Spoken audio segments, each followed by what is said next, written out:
Hi everyone, Amy Rogas here with Century 21 affiliated Farm and Ranch. Today I want to talk to you about attorneys. In the state of Illinois, you do not have to have an attorney to close on a property. However, I highly recommend it. I personally will not close a transaction without one. There are just too many legal things and that could go wrong. You definitely want to have an attorney advising you.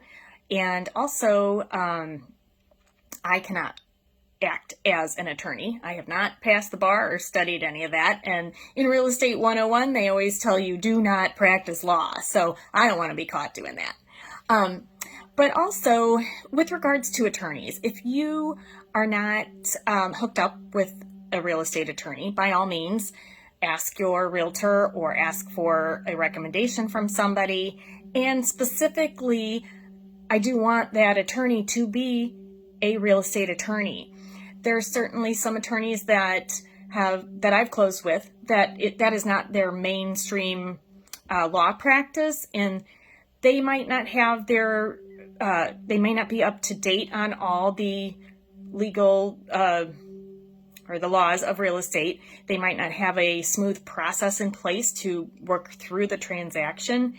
And with the attorneys that I work with that do focus on real estate, they have a process and procedure. A lot of times the attorneys themselves have either junior attorneys or legal secretaries or assistants that do a lot of the legwork for them, and those individuals have a process as to when they send out the engagement letter, when title gets ordered.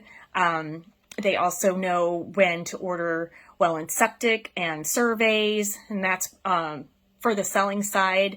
But also on the buyer's side, different set of timelines and things that need to be done in terms of when the buyer needs to have their loan application in, the attorney review letters need to get sent out.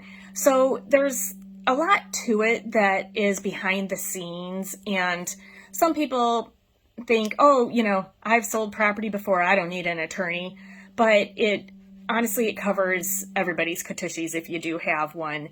And again, I won't close a deal without one, especially the farm and ranch properties. They get more involved with regards to, if there's equipment within the sale, or if there is post-closing possession needed, because let's face it, you cannot move a whole farm in a day. And so a lot of times buyers and sellers agree to allow one or the other to, leave a trailer or bring some things over ahead of closing or whatnot, or stay an extra week or two because they aren't going to be moved out in time. So flexibility on that part is great, but that also involves an attorney. So that is my recommendation. If you need attorney recommendations, I certainly have my favorites and happy to share those with you. They are also on my website, amyrogas.com, under Real Estate Resources. If you have any questions on that, reach out to me, 815-210-8633, or email me at amy@illinoisruralagent.com. Thanks so much. Have a great day, everyone.